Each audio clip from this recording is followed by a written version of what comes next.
اللہ اکبر اللہ اکبر اللہ اکبر لا الہ الا اللہ۔ صحیح بخاری حدیث نمبر 88۔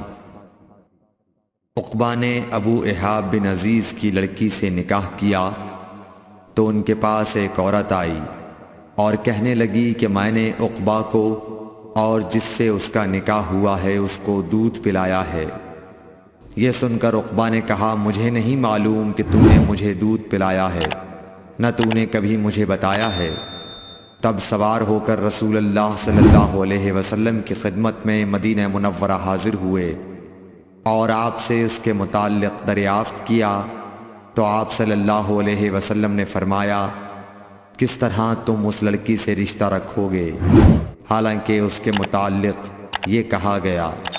تب عقبہ بن حارث نے اس لڑکی کو چھوڑ دیا اور اس نے دوسرا خاوند کر لیا۔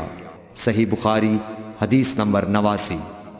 حضرت عمر سے روایت ہے کہ میں اور میرا ایک انصاری پڑوسی دونوں اطراف مدینہ کے ایک گاؤں بنی امیہ بن زید میں رہتے تھے، جو مدینے کے پورب کی طرف بلند گاؤں میں سے ہے۔ ہم دونوں باری باری حضرت صلی اللہ علیہ وسلم کی خدمت شریف میں حاضر ہوا کرتے تھے۔ ایک دن وہ آتا، ایک دن میں آتا۔ جس دن میں آتا اس دن کی وحی کی اور رسول اللہ صلی اللہ علیہ وسلم کی فرمودہ دیگر باتوں کی اس کو خبر دے دیتا تھا، اور جب وہ آتا تو وہ بھی اسی طرح کرتا۔ تو ایک دن وہ میرا انصاری ساتھی اپنی باری کے روز حاضر خدمت ہوا۔ جب واپس آیا تو اس نے میرا دروازہ بہت زور سے کھٹکھٹایا اور میرے بارے میں پوچھا کیا عمر یہاں ہیں؟ میں گھبرا کر اس کے پاس آیا۔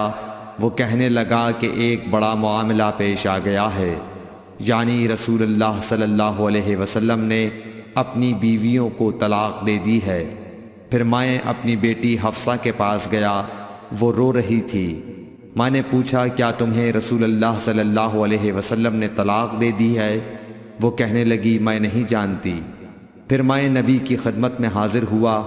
میں نے کھڑے کھڑے کہا کہ آپ نے اپنی بیویوں کو طلاق دے دی ہے؟ آپ صلی اللہ علیہ وسلم نے فرمایا نہیں، یہ افواہ غلط ہے۔ تب میں نے تعجب سے کہا اللہ اکبر، اللہ بہت بڑا ہے۔ صحیح بخاری حدیث نمبر 90۔ ایک شخص حزم بن ابی کعب نے رسول اللہ کی خدمت میں آ کر عرض کیا یا رسول اللہ، فلاں شخص معاذ بن جبل لمبی نماز پڑھاتے ہیں، اس لیے میں جماعت کی نماز میں شریک نہیں ہو سکتا، کیونکہ میں دن بھر اونٹ چرانے کی وجہ سے رات کو تھک کر چکنا چور ہوتا ہوں اور طویل قرات سننے کی طاقت نہیں رکھتا۔ ابو مسعود راوی کہتے ہیں کہ اس دن سے زیادہ میں نے کبھی رسول اللہ صلی اللہ علیہ وسلم کو وعظ کے دوران اتنا غضبناک نہیں دیکھا۔ آپ صلی اللہ علیہ وسلم نے فرمایا اے لوگو، تم ایسی شدت اختیار کر کے لوگوں کو دین سے نفرت دلانے لگے ہو۔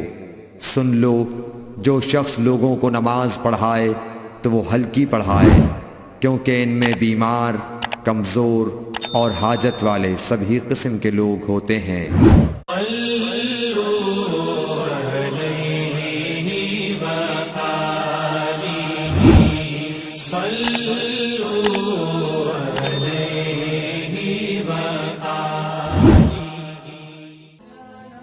Thanks for watching.